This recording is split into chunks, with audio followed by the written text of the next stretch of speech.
Shavua Tov, everyone. Welcome to Tools Tell Stories for Saturday night. The title of this week's video is A Blessing to Have a Friend. I adapted it from a post on a WhatsApp Hasidic Stories group. Due to preparations for the 5744 Lag BaOmer Children's Parade, that is May in 1984, and the associated heavy activity in front of 770 Eastern Parkway, the world headquarters of Chabad in the Crown Heights section of Brooklyn, it was decided that the couples who desperately wished to receive blessings, to have children from the Lubavitcher Rebbe should not stand outside 770 as usual. Instead, they should wait at 10 a.m. at the door of the Rebbe's house, a few streets away on 1304 President Street, where they would have more quiet and privacy. Knowing the enormous crowd that would gather there, a committee was established to maintain order, which was directed by the head of the Kollel, that is a post-yeshiva center for advanced Torah study for married men, young married men. One of the members was Alter Bukit. As it was not his nature to push or order people around, he requested to be in charge of the area immediately outside the Rebbe's car door. His task would be to open it as soon as the Rebbe arrives and to close it as soon as the Rebbe is seated, so as to ensure that the Rebbe's driver can depart without any delay. When he reported for duty that Lag BaOmer morning, he was amazed by the scene in front of his eyes. There were so many couples. People from Chabad and those who were not Chabad were waiting impatiently for the Rebbe to leave his house.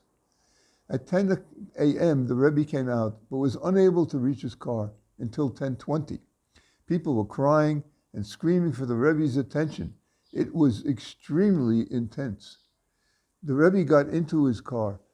As soon as he was seated, Alter began to close the door.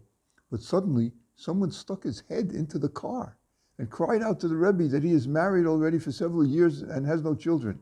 And he hurriedly mentioned his name, his wife's name, and their mother's names to the Rebbe. Alter says he happened to notice that this individual was a Satmar chassid. Meanwhile, the pressure on the door was mounting. Alter tried with all his might to hold the door open so that the chassid wouldn't get smashed. The Rebbe blessed the chassid, and then, before the man could withdraw, I heard the Rebbe add something very unusual.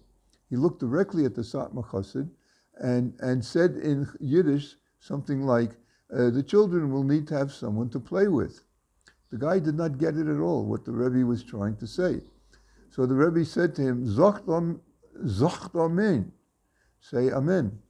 It finally registered, and he responded with a loud shout, Amen, and moved away from the vehicle. Alter closed the door, and the Rebbe's car pulled away. Years pass. Alter becomes Rabbi Bukit and moved to be an emissary of the Lubavitcher Rebbe in the Boston area, in Lexington, Massachusetts. Life goes on. 15 years after that Lag BaOmer incident, in August of 1999, on the 24th of Menachem Av, the Hebrew birth date of his deceased father, Rabbi Bukit decides to visit his father's grave.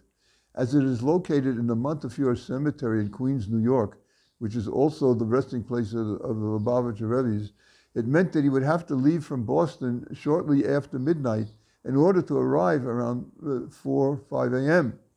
That would give him enough time to visit his father's location as well as the Rebbe's, and still be able to get back to Boston by 9 a.m. to start his regular workday. Wow.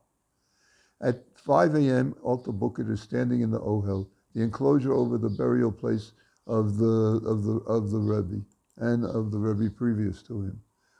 He is reading his Minor Lashon, which is a thin book, a collection of prayers, scriptural verses, and quotes from the Zohar, said at the burial site of a pure holy Jew. When he notices a Satmar chassid enter with two young boys, it strikes him as strange that they should be here at such an hour. His bewilderment only increases when, after the three finish reciting the Minor Lashon, he sees the father turn to the children and tell them to take out the mimer, a Hasidic discourse of a Chabad Rebbe. The boys take out sheets of the particular mimer that is traditionally recited by Chabad boys who reach the age of bar mitzvah. And they read the entire mimer right there at the Ohel. After leaving the Ohel, Rabbi Alter meets up with this group once again as they are standing in the tent near the coffee stand. He cannot hold himself back from approaching the man to satisfy his curiosity. He goes over to him and asks, "What brings you here, and at such an hour?" The Satmar replies, "These are the Rebbe's children. They were born as a result of the blessing from the Rebbe." He continues to tell Rabbi Buket that he had been married several years with no children. So he went one day to request a blessing for children from the Rebbe, and the Rebbe blessed him.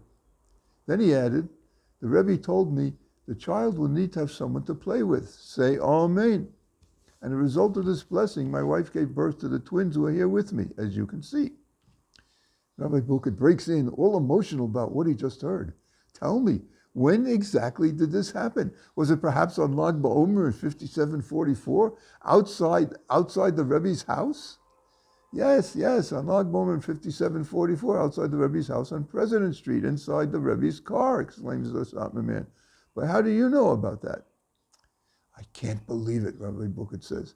"I'm the one who held the door open with all my might so that it shouldn't get slammed shut on you." "That's right, of course," the Satmar Chassid says, looking into Buket's eyes to see if he can remember his face from so long ago. "And now you are seeing the completion of the cycle. These are my twins, born in the merit of the Rebbe's blessing 2 years after that Lag BaOmer. And today is their bar mitzvah. These are my only children. We never had others. They are the Rebbe's children." Indeed, the Rebbe considered all Jewish children his children and cared about all of them and each one of them, as well as their parents and his other Chassidim. So Lag BaOmer is the day of Tzaddikim, Rabbi Shimon Bar Yochai and other Tzaddikim, and it's good to do things in their merit, such as learning their Torah. And we should all have positive experiences and positive, wondrous happenings on this Lag BaOmer.